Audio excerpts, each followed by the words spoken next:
오늘은 새해를 맞이해서 계속해서 예수님과 동행하는 이 주제에 관해서 말씀을 전하고 있습니다. 그게 곧 신앙의 본질이기 때문이죠.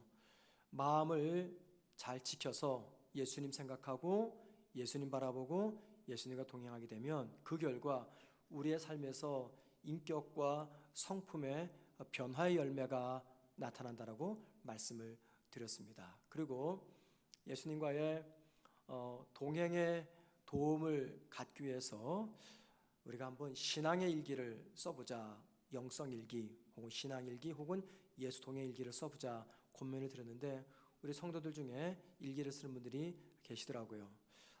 그런데 연락을 받습니다.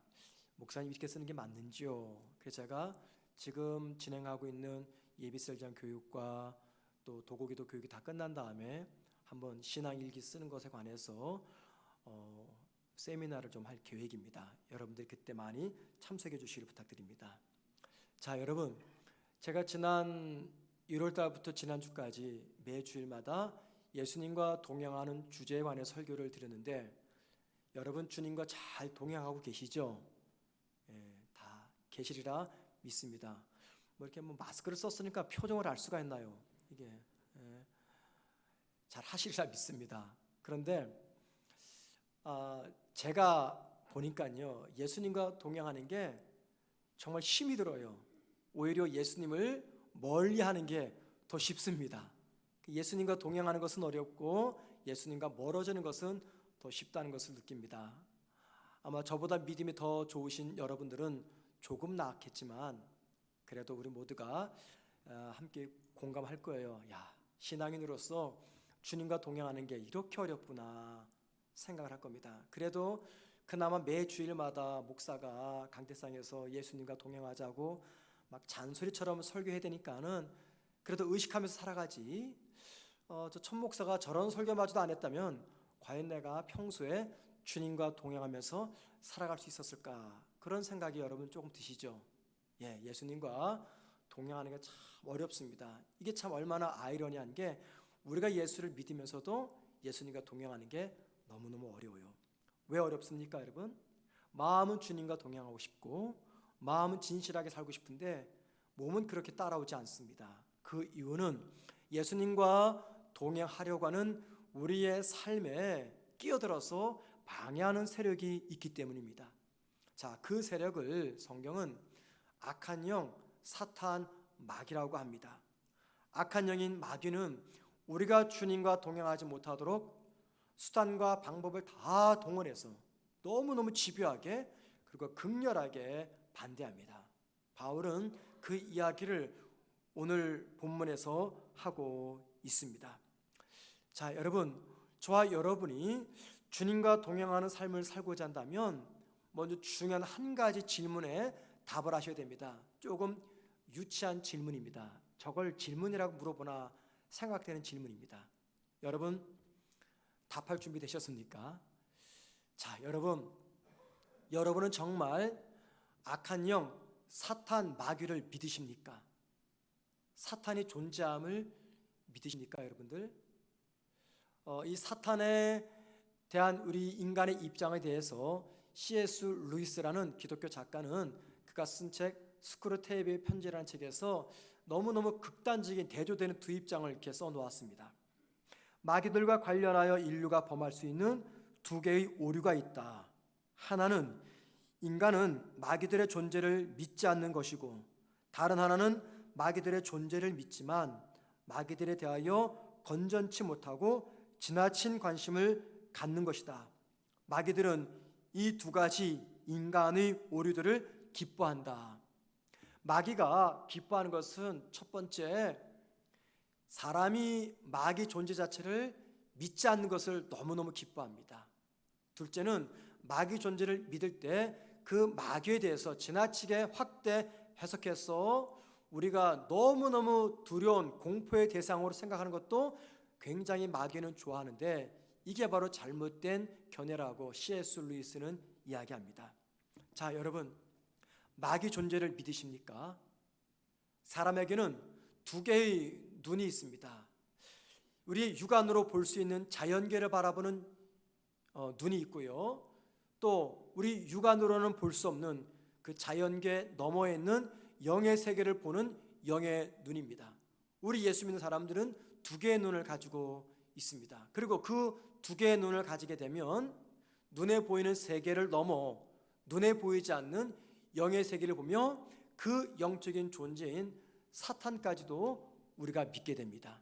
성도들 가운데 나는 하나님은 믿겠으나 마귀는 믿지 못하겠다라고 한다면 이건 정말 잘못된 것입니다. 그리고 여러분, 우리가 사탄의 존재를 믿지 못하게 되면 어떤 일이 벌어지는지 아세요? 사탄의 존재를 믿지 못하게 되면 지금 내가 사탄의 공격 대상이 되고 지금 내가 사탄의 도구로 사용되고 있고 내가 지금 사탄의 뜻대로 살아가고 있는데도 그 사실을 인식하지 못하게 됩니다. 신앙의 의지가 약해질 수 있습니다. 영적인 통찰력도 약해질 수가 있습니다. 신앙의 결심이 쉽게 무너질 수도 있습니다. 심지어 예수님과의 동행이 약해질 수도 있습니다. 이 모든 것들이 가능할 수 있겠으나 그러나 한 가지는 우리가 절대 잊지 말아야 됩니다. 그것은 사탄은 반드시 존재한다는 것입니다. 우리의 믿음이 연약해져도 사탄의 존재만큼은 절대 부정해서는 안 됩니다. 자, 그러면 여러분, 사탄의 존재를 믿는다면 그 사탄이 내가 예수님과 친밀하게 동행하지 못하도록 집요하게 극렬하게 공격하고 있다는 것도 믿으셔야 됩니다. 우리 마음은 늘 주님과 동행하고 싶어요. 우리 마음은 늘 주님이 기뻐하시는 대로 살아가고 싶습니다. 그런데 마음 먹은 대로 살지 못해서 주님과 동행하지 못하고 죄를 짓는 이유는 무엇 때문일까요? 그것은요, 우리가 신실한 그리스도인이 되는 것, 주님과 동행하는 것을 방해하는 사탄의 공격이 있기 때문입니다. 바울은 이 장면을 오늘 본문 에베소서 6장 12절에서 이렇게 묘사합니다. 우리의 씨름은 혈과 육을 상대하는 것이 아니요 통치자들과 권세들과 이 어둠의 세상 주관자들과 하늘에 있는 악의 영들을 상대함이라. 자, 우리의 씨름은, 즉 우리의 싸움은, 우리의 전쟁은 하늘에 있는 악한 영들을 상대하는 것이다 라고 말합니다. 이 말이 무슨 말입니까? 우리가 주님과 동행하는 것을 방해하는 세력이 다름 아닌 악한 영 사탄이라고 말합니다. 내가 주님과 동행하지 못하는 이유는 나의 약한 의지 혹은 육체의 연약함 혹은 바쁜 삶 여러 가지 환경들 때문이 아니라 그런 환경들을 이용하는 사탄 때문이라고 이야기합니다. 사탄은 우리가 주님과 동행하는 것을 보고만 있지 않습니다. 수단과 방법을 가리지 않고 나의 의지, 나의 육체의 연약함, 나의 모난 성격, 환경 등을 이용해서 주님과 동행하지 못하게 합니다. 자, 여러분, 사탄이 저와 여러분이 주님과 동행하는 것을 방해한다면 우리가 이 문제를 어떻게 풀어야 될까요? 어떻게 해서 사탄의 공격을 밀어내고 주님과 동행하는 신앙의 본질을 되찾을 수가 있을까요? 이 질문에 답을 하는 것이 오늘 설교의 목적입니다. 저는 작년까지 에베소서 말씀을 주일마다 정했습니다. 에베소서는 모두 6장까지 되어 있죠. 1장에서 3장까지는 예수님의 십자가로 이루신 구원의 결과가 무엇인가를 기록해 놓았습니다. 주님의 십자가로 인해서 어떤 구원의 결과가 생겼습니까? 저와 여러분이 하나님의 자녀, 천국 백성, 그리고 하나님의 교회가 되었습니다. 이것을 에베소 1장부터 3장까지 이야기합니다. 그리고 4장부터 6장까지는 그렇게 하나님의 자녀가 되고 하늘나라 백성이 되고 하나님의 교회가 된 성도가 이제 이 땅에서 어떻게 살아야 되는지 삶의 문제를 다루고 있습니다. 자, 그래서 바울은 에베소서 4장 1절을 이렇게 말씀합니다. 그러므로 주 안에서 갇힌 내가 너희를 권하노니 너희가 부르심을 받은 일에 합당하게 행하여 라고 말합니다. 4장 1절을 그러므로라는 접속사로 시작합니다. 이 그러므로 접속사는 앞에서 말씀했던 1장에서 3장까지를 받아서 연결하는 접속사입니다. 그러니까 1장부터 3장까지는 원인이고 그러므로부터 시작되는 4장부터 6장 9절까지는 결과를 이야기합니다.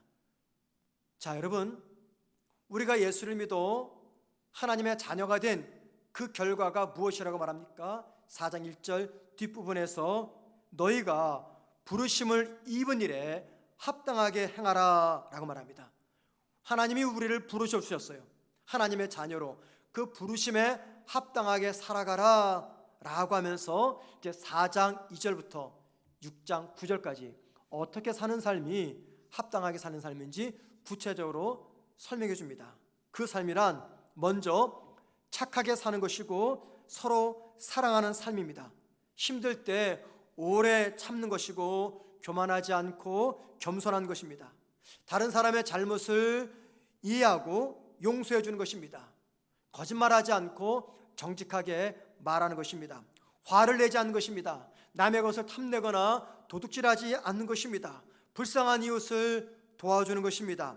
악한 말을 하지 않는 것입니다. 세상 유혹에 빠지지 않는 것입니다. 내게 주어진 시간을 최선을 다해서 성실하게 살아내는 것입니다. 남편과 아내는 최선을 다해서 서로 존중하며 서로 사랑하는 것입니다. 부모는 자녀를 노엽게 하지 말고 자녀는 부모를 공경하는 것입니다. 직장인은 일터에서 자신이 맡은 일에 대해서 마치 주님 대하듯이 최선을 다해서 성실하게 일하는 것입니다. 고용주는 고용인들에게 함부로 대하지 않고 정직하게 이윤을 분배하는 것입니다. 자, 그리스도인이 이렇게 사는 삶을 가리켜 바울은 부르심에 합당하게 사는 삶이다 라고 말합니다. 저와 여러분이 십자가로의 은혜로 구원받은 하나님의 사람이 되면 이런 삶을 살아내야 된다라고 말씀합니다. 자, 그런데 여러분, 바울은 여기서 그치지 않습니다. 이런 삶을 살아내기 위해서 한 가지 방법을 알려줍니다. 5장 18절입니다. 술 취하지 말라. 이는 방탕한 것이니 오직 성령으로 충만함을 받으라. 오직 성령으로 충만함을 받아야지만이 부르심에 합당한 삶을 살아갈 수가 있기 때문입니다. 자, 그런데 여러분, 제가 지난주에 말씀드렸죠. 성령으로 충만해라 혹은 성령을 따라 살아가라, 그 말은 주님으로 충만해라, 주님을 따라가라 그 말로써 결국은 주님과 친밀하게 동행하면서 살아가라 그 뜻이라고 그랬습니다. 그래서 성경에 성령 충만이라는 말이 나오면 다른 거 없습니다. 성령은 주님의 영이잖아요. 그러니까 주님의 영으로 충만하다 그 말은 내가 주님과 친밀하게 동행하는 삶을 살아간다 그 뜻입니다. 바울은 지금 무슨 말하냐면 4장 2절부터 6장 9절까지 이야기했던 부르심에 합당한 삶을 살아가기 위해서는 성도가 성령 충만한 삶을 살아야 되는데 그 성령 충만한 삶이란 주님과 친밀하게 동행하는 삶이라고 이야기합니다. 그래서 저와 여러분이 주님과 친밀하게 동행하는 삶을 살아가게 되면 바울이 4장 2절에서 6장 9절까지 언급을 했던 부르심에 합당한 삶을 살아갈 수가 있는 것입니다. 자, 그런데 문제는 이게 잘 안 된다는 겁니다. 이게 잘 안 돼요. 우리가 주님을 몰라서 이런 삶을 살지 않습니까?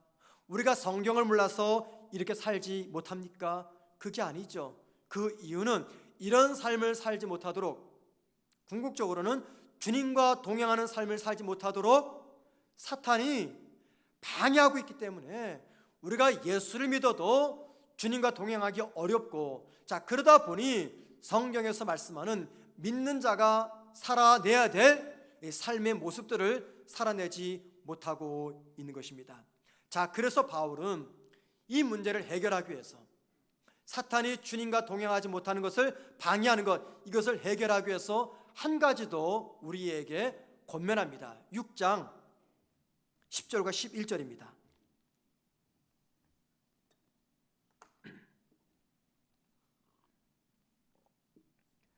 끝으로 너희가 주 안에서와 그 힘의 능력으로 강건하여지고 마귀의 괴계를 능히 대적하기 위하여 하나님의 전신갑주를 입으라. 이 말씀 굉장히 중요한 말씀입니다. 10절 보세요. 끝으로라고 시작됩니다. 왜 끝으로라는 말을 썼을까요? 지금 바울은 앞에서 어떤 이야기를 했어요? 1장에서 3장까지는 주님의 십자가로 우리가 하나님의 자녀가 되었고, 4장 2절부터 6장 9절까지는 그래서 주님과 동행함으로 성령으로 충만함으로 부르심에 합당한 삶을 살아가야 된다라고 말해놓고 그 모든 것들을 다 끌어안아서 마지막 결론적으로 끝으로라고 말씀하고 있는 것입니다. 자, 그렇게 말해놓고 여러분 11절 뒤에 뭐라고 나옵니까? 하나님의 전신갑주를 입으라. 자, 끝으로라는 표현과 하나님의 전신갑주를 입으라, 이 말을 연결해 보세요. 중간에 다 빼버리고. 어떤 문장입니까? 끝으로 하나님의 전신갑주를 입으라, 그 말입니다. 자, 여러분, 지금 바울이 무슨 이야기하는 거예요? 성도가 주님과 동행하면서 부르심에 합당한 삶을 살아내기 위해서는 하나님의 전신갑주를 입으라 말씀하고 있습니다. 그리고 성도가 하나님의 전신갑주를 입는 것이 얼마나 중요한지 바울은 11절과 13절에서 두 번씩이나 이 전신갑주를 언급을 합니다. 그리고 전신갑주를 입는 이유는 주님과의 동행을 방해하는 악한 영 사탄의 공격을 대적하기 위해서입니다. 자, 그래서 여러분, 우리는 여기서 정말 중요한 두 가지를 깨닫게 됩니다. 첫째, 우리가 주님과 동행하는 것은요, 하나님의 전신갑주를 입어야 될 정도로 너무너무 힘들고 어려운 일이라는 겁니다. 여러분, 바울이 왜 하나님의 전신갑주를 입으라 그래요? 주님과 동행하는 삶이 이게 너무 힘들기 때문입니다. 믿는 자가 믿는 바 진리를 따라 살아가는 것이 너무나 힘이 들기 때문에, 예수 믿는 사람이 이 땅에서 성도답게 사는 것이 너무나 힘이 들기 때문에 이 삶을 살기 위해서는 우리가 만반의 준비를 갖춰야 되는데, 그 준비가 하나님의 전신갑주를 입는 것이라고 이야기합니다. 이게 왜 힘이 듭니까? 말씀드렸잖아요. 사탄이 철저하게, 집요하게, 극렬하게 우리가 주님과 동행하는 것을 방해하고 있기 때문입니다. 하지만 이 말씀은 두 번째 중요한 것을 알려줍니다. 우리가 주님과 동행하는 것, 이것은요, 사탄이 극렬하게 방해할 정도로 사탄에게는 대단히 위협적인 일이라는 겁니다. 여러분, 저와 여러분이 이 세상에서 주님과 동행하는 삶은 이게 별거 아닌 삶이 아닙니다. 이게 대수로운 삶이 아니에요. 성도들이 주님과 이 땅에서 동행하는 삶은요, 사탄이 두려워 떠는 일입니다. 사탄이 수단과 방법을 가리지 않고 우리를 공격할 정도로, 우리가 그 공격을 막아내기 위해서 하나님의 전신갑주를 입어야 될 정도로 성도가 하나님과 동행하는 것은 사탄에게는 말할 수 없는 치명적이고 위협적인 일이라는 것입니다. 목사는 입만 열면 주님과 동행하자라고 말합니다. 그런데 목사의 말처럼 주님과 동행하며 살기가 너무 힘듭니다. 주님과 동행하면 이 마음에는요, 미워하는 사람이 없어야 되고 용서 못할 사람이 없어야 되는데 이게 너무너무 힘이 들어요. 주님과 동행하면요, 하나님 말씀 앞에 늘 언제나 순종해야 되는데 이게 힘이 듭니다. 주님과 동행하게 되면요, 기도하는 사람으로 살아야 돼요. 그런데 이게 힘이 들어요. 주님과 동행하게 되면 적어도 이 세상 사람들과 확연히 구별되는 성도다운 삶의 모습을 갖추면서 살아야 되는데 이게 정말 힘이 듭니다. 여러분, 이게 좀 이상하지 않습니까? 우리가 하나님의 아들이요 딸이요 하나님의 자녀입니다. 아니, 자녀인 우리가 아버지 하나님과 함께 동행하는 게 이게 뭐가 어려워요, 여러분? 마치 제 자녀가 아빠인 저와 함께 걷는 것, 이게 무지 어렵다라는 말과 똑같아요. 말이 안 되잖아요. 우리는 하나님의 자녀인데 왜 하나님과 동행하는 것이 이토록 어렵습니까? 그 이유는 사탄이 수단과 방법을 가리지 않고 그것을 방해하기 때문입니다. 그래서 주님과 동행해야 되는 것을 잘 알면서도 우리가 주님과 동행하지 못합니다. 그래서 바울은 사탄을 대적하고 주님과 동행하기 위해서 바로 이 하나님의 전신 갑주를 입어야 된다라고 말씀하고 있는 것입니다. 자, 저는 앞으로 하나님의 전신 갑주에 대해서 주일마다 설교할 계획입니다. 전신 갑주가 무엇이며 그 전신 갑주를 입는다는 것이 무엇이며 그리고 그것을 입어야지만이 왜 우리가 하나님과 동행할 수 있을지 그 말씀을 전할 겁니다. 자, 그런데 여러분, 그 전에 오늘은 우리가 꼭 짚고 넘어갈 것이 있습니다. 꼭 짚고 넘어갈 것, 그냥 지나치면 안 됩니다.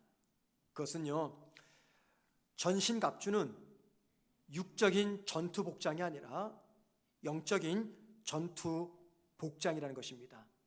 그리고 영적인 전투 복장인 이 전신 갑주를 입으려면 저와 여러분이 꼭 가져야 될 삶의 자세가 있습니다. 그 뭐냐면 우리가 삶에서 경험하는 모든 일들이 있잖아요. 그게 자녀 문제든지 부부의 문제든지 직장의 문제든지 먹고 사는 문제든지 아니면 인간관계 문제든지 우리 삶에서 벌어지는 모든 문제들은 내가 예수 그리스도를 믿는 한 그 모든 것들은 다 하나도 예외 없이 영적인 일이라는 것입니다. 영적인 일. 내 삶에서 벌어지는 모든 일들은 영적인 일이다 라는 생각하는 훈련이 우리에게 있어야 됩니다. 그래야지만이 하나님께서 입으라고 말씀하시는 이 전신갑주에 대해서 내가 마음을 열고 그 전신갑주를 받을 수가 있기 때문입니다. 교회 안에서 성도들이 대화할 때 주로 영적이라는 단어를 종종 쓰죠. 셀 모임 할 때도 영적으로 지금이 종말 때 말세 때니까 우리가 영적으로 깨어서 기도합시다. 영적으로 말을 씁니다. 목사도 그런 말을 씁니다. 성경에도 영적이라는 표현이 기록되어 있습니다. 자, 여러분, 영적으로 살아간다는 것, 이게 지금 무엇을 의미할까요? 우리말 영적으로 번역된 헬라어 단어는 두 종류의 단어가 있습니다. 하나는 푸뉴마티코스라고요. 이것은 푸뉴마가 영인데 그 푸뉴마의 형용사입니다. 그래서 푸뉴마티코스에서 영적 이렇게 설명합니다. 또 하나는 로기코스라는 단어가 있어요. 로기코스는요, 로고스, 즉 이성이죠. 그 로고스에서 파생된 형용사입니다. 자, 푸뉴마티코스와 로이코스, 이 두 단어를 우리말 성경에는 모두가 다 영적으로 번역해 놓았어요. 이 푸뉴마티코스는요, 주로 하나님의 존재론적 본질을 설명할 때 쓰여지는 단어입니다. 예를 들면 하나님의 존재론적 본질이 뭡니까? 권능이죠. 권능, 능력, 무소부재, 전능성, 권세, 이런 것들을 쓸 때 언제나 푸니마티코스를 씁니다. 예를 들면 하나님의 영적인 권능할 때 그 영적인요 로기코스가 아니라 푸니마티코스입니다. 이에 반해서 로기코스는 인간의 삶, 특별히 성도의 삶과 관련돼서 쓰여집니다. 이 로기코스는요 뜻이 이성적, 합리적 혹은 논리적입니다. 그런데 이 단어가 우리 성경에는 영적으로 번역되었어요. 영어 성경을 봐도 이 로기코스는요 이성적 혹은 합리적으로 번역되었어요. 자, 예를 들면 바울은 로마서 12장 1절에서 믿는 성도가 어떻게 살아야 되는지 이렇게 설명해 놓았습니다. 너희 몸을 하나님이 기뻐하시는 거룩한 산 제물로 드리라. 이는 너희가 드릴 영적 예배니라. 여기 영적이 나오죠. 이 영적은 푸니마티코스가 아니라 로이코스입니다. 로이코스. 바울은 로기코스로 이 단어를 썼습니다. 자, 여러분, 로기코스가 뭐라 그랬어요? 합리적, 이성적, 그리고 논리적이라고 했습니다. 따라서 영적인 예배 혹은 영적으로 살아라 라고 할 때 그 의미는 뜨겁게 기도하고 열정적으로 찬양하고 혹은 세속문화 다 포기하고 산속에서 수다사처럼 사는 것이 아닙니다. TV도 보지 않고 드라마도 보지 않고 기도만 하고 말씀만 읽는 것, 그게 영적인 삶이 아닙니다. 바울이 말하는 영적으로 살아라, 그 말은요 구원받아 하나님 나라 백성이 된 저와 여러분이 이 땅에서 어떻게 살아가는 것이 바른 삶인지 이성적으로, 논리적으로, 합리적으로 생각하면서 살아가라, 바로 그것이 영적인 삶이라고 이야기합니다. 여러분, 이 말의 뜻이 무엇입니까? 장차 영원한 하나님 나라에서 영생을 누릴 사람으로서 이 땅에서 어떻게 사는 삶이 바른 삶인지 이성적으로, 합리적으로, 논리적으로 생각하면서 살라는 말입니다. 천국을 믿는 성도가 이 땅에서 성공하고 부귀영화를 누리는 것이 인생 최고의 가치와 의미와 목적인지 이성적으로, 합리적으로 생각하면서 살라는 이야기입니다. 하나님의 은혜로 구원받아서 은혜의 감격을 누리는 성도가 자신이 가진 힘과 지위를 이용해서 약한 사람에게 고통을 주는 것이 올바른 삶인지 이성적으로, 합리적으로 생각해 보라는 것입니다. 여러분, 이 말이 무슨 말이냐면요, 믿음의 가치를 삶의 중심에 올려놓고 어떻게 사는 것이 바른 삶인지 이성적으로, 합리적으로 생각하는 것, 그게 바로 영적인 일이며 바로 그것이 영적 예배라고 말씀하고 있는 것입니다. 만약에 천국 소망도 없고 구원의 은혜도 모르고 하나님 앞에서 심판받을 것도 믿지 않는다면요, 믿음의 가치를 삶의 중심에 놓고 살지 않아도 괜찮습니다. 천국을 믿지 않기 때문에, 영생을 믿지 않기 때문에 이 땅의 최고의 가치와 의미를 들고 살아갈 수가 있어요. 그런데 천국을 믿고 영생을 믿고 하나님을 믿고 살아간다면 이렇게 살아서는 안 된다는 겁니다. 무엇보다 주님과 매일 친밀하게 동행하면서 살아간다면 어떻게 사는 삶이 바른 삶인지 이성적으로, 합리적으로 생각해야 된다는 겁니다. 그리고 그렇게 이성적으로, 합리적으로 생각하면서 사는 삶, 바로 그것이 영적인 삶이라고 말씀하고 있습니다. 왜 그런 삶을 영적인 삶이라고 이야기할까요? 그것은요, 믿음의 가치를 삶의 중심에 놓고 이성적으로, 합리적으로 생각하는 것이, 이게 믿는 성도에게는요 너무나 고통스러운 과정이기 때문입니다. 그래서 그 과정을 가리켜 영적 전쟁, 영적 씨름이라고 말씀하고 있는 것이죠. 제가 영국에서 공부할 때 가족과 함께 학교 학생 기숙사에서 살았습니다. 학생 기숙사는요 비용이 많이 저렴합니다. 물론 집은 좋지는 않지만 어쨌든 많이 저렴해서 학교 기숙사에서 살게 되었어요. 자, 그러다가 이제 목회를 하면서 기숙사에서 나와서 교회 근처에서 집을 얻어서 살게 되었습니다. 그때 냈던 집세가 하나로 한 140만 원 정도가 되었던 것 같아요. 영국은 우리와 달리 전세 개념이 없습니다. 집을 사든지 월세든지. 그래서 월세로, 제가 집을 살 수는 없으니까 월세로 매달 140만 원 정도 주고 살았어요. 한 9년간 살았습니다. 지금 환율을 따져보니까 한 1억 4천, 그리고 한 1억 5천 그 정도 집세 월세를 냈던 것 같아요. 그게 그냥 사라지는 그냥 돈이죠. 한 3년쯤 살았을 때 집주인이 그 집을 판다고 이야기하면서 저에게 집 살 의향이 없냐고 물어보았어요. 매달 사라지는 140만 원이 너무 아까워서 무리해서라도 집을 사야 되겠다 생각을 했습니다. 마침 대출은행을 찾아가서 알아보니까 대출을 95%까지 해준다는 거예요, 집 가격에. 그러니까 제가 이제 5%만 준비하면 되는 겁니다. 그 놀라운 하나님의 은혜였어요. 제가 이제 마지막 결제만 하면 됩니다. 대출은행에서는 대출하겠다고 승인이 떨어졌고 제가 이제 매매 계약서에 사인만 하면 그 집은 이제 저희 집이 되는 겁니다. 그런데 사인을 하려고 하는데 이상하게 마음이 좀 불편해요. 그래서 부동산 주인에게 우리가 한 3, 4일 좀 생각해보고 결정하겠다 말해놓고 아내와 함께 기도를 했습니다. 하나님의 뜻이 무엇인지 한번 기도해보자.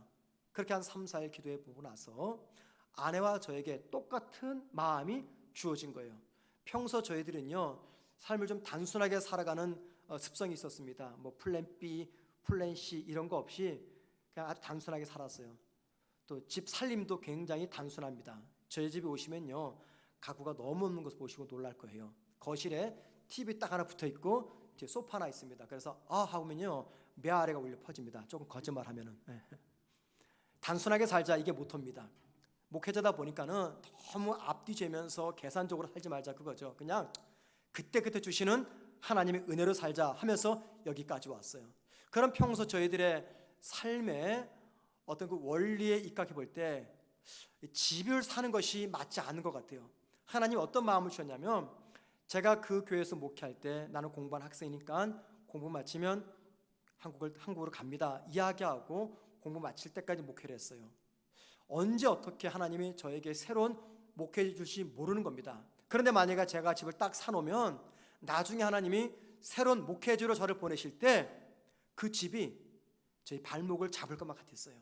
그 집 때문에 가지 못하면 어떻게 하나 그런 생각이 들어서 그냥 집 사는 것을 포기하고 말았습니다. 여러분, 제가 그때 집을 사지 않았던 이유는 한 가지였어요.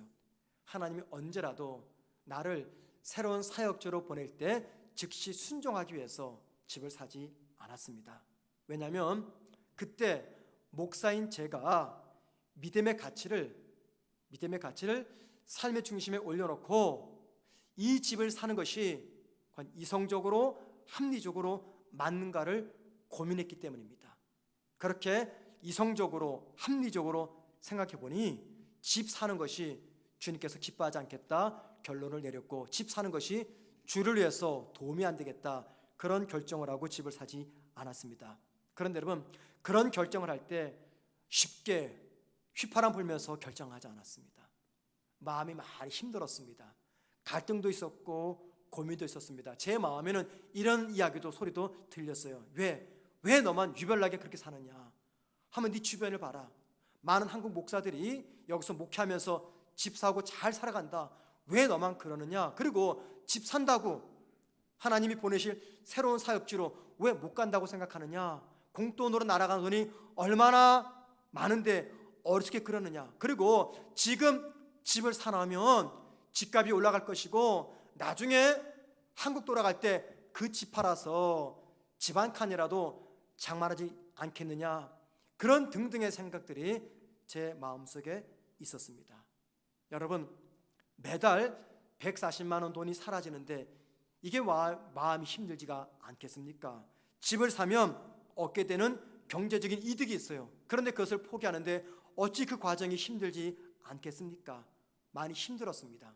고민도 많이 했고, 마음이 힘들었던 이유는 그때 제가 믿음의 가치를 제 삶에 올려놓고 이성적으로 합리적으로 생각하는 그것이 바로 영적 전쟁이었기 때문입니다. 바로 그것이 저에게는 영적인 사건이었어요. 대부분의 직장인들은 봉급받는 날을 별로 좋아하지 않는다고 합니다. 왜냐하면 통장에 봉급이 들어와도 하루만 지나면 흔적도 없이 다 사라지기 때문이죠. 다 마찬가지입니다. 저도 그렇고 여러분도 그렇고. 그래서 봉급날을 별로 좋아하지 않습니다. 자, 그런데 여러분, 성도들은 봉급을 받으면 제일 먼저 뭐 합니까? 그 봉급을 제일 먼저 헌금을 떼어놓습니다. 11조, 감사헌금, 작정헌금들을 다 떼어놓습니다. 자, 그런데 여러분, 솔직히 그때 우리 마음속에 휘파람 불면서 너무 행복하고 너무 즐겁고 감사하고 기뻐서 헌금을 떼어놓은 성도들이 과연 얼마나 될까요?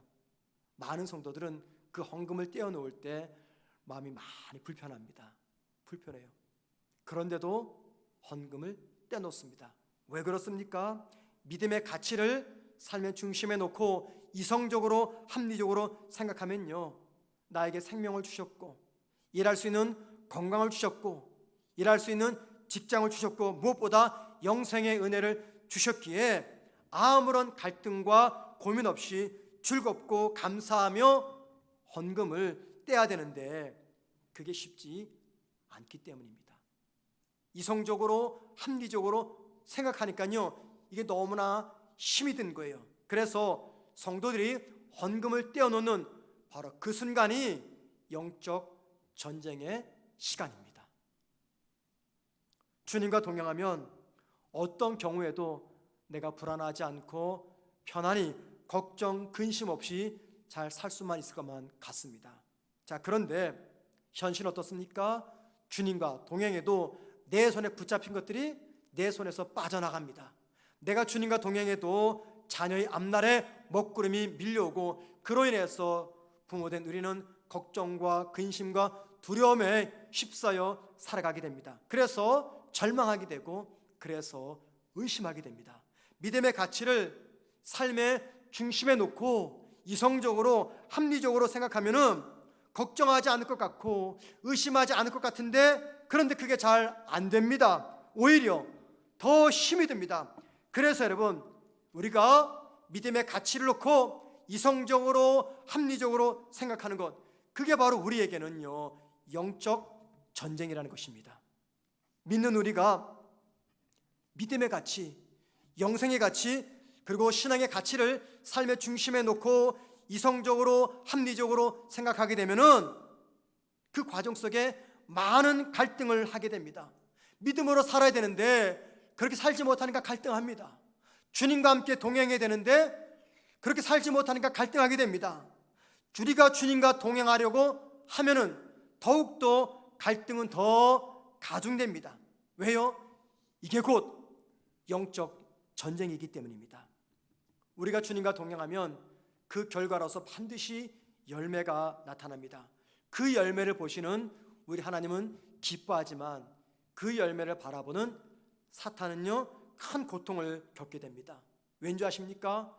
변하는 우리의 삶의 열매는요 이 땅에서 확장되고 있는 하나님의 나라이기 때문입니다.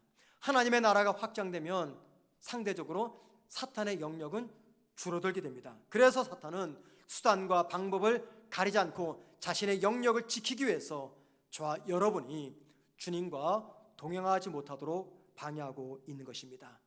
그런데 여러분, 우리가 여기서 속지 말아야 될 것이 있습니다. 사탄이 저와 여러분이 주님과 동행하지 못하도록 유혹은 할 수 있지만 그 유혹에 빠져서 죄를 짓도록은 하지 못합니다. 사탄이 할 수 있는 일은 저와 여러분을 유혹하는 것뿐이고 그 이상은 저와 여러분의 선택의 목입니다. 그러므로 우리가 할 일은 무엇이냐? 사탄의 유혹에 넘어가지 않게 해서 영적으로 깨어서 내 자신을 지키며 보호하는 것입니다.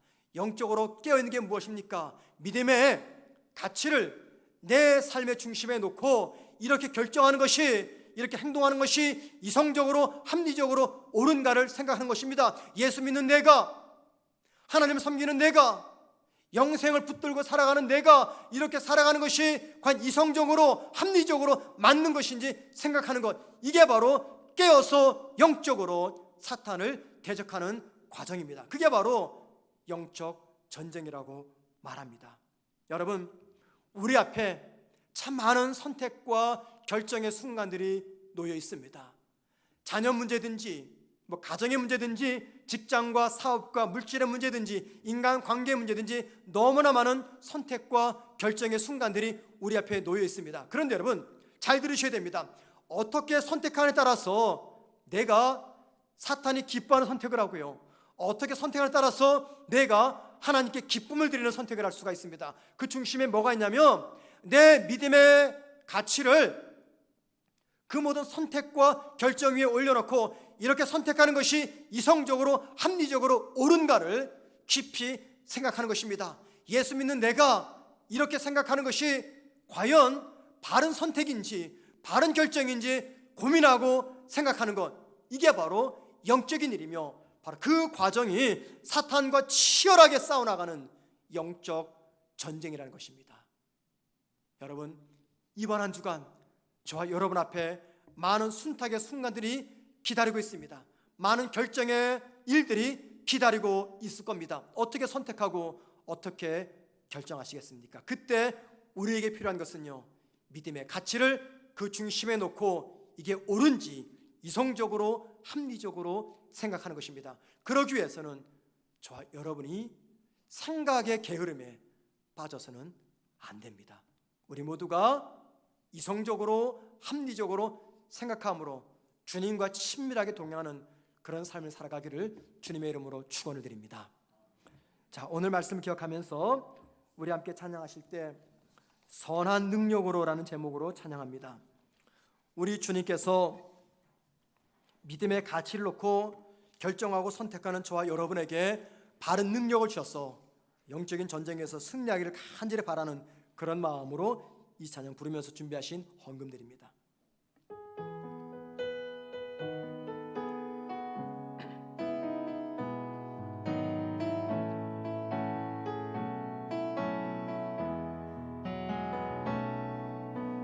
선한 능력으로 하느시라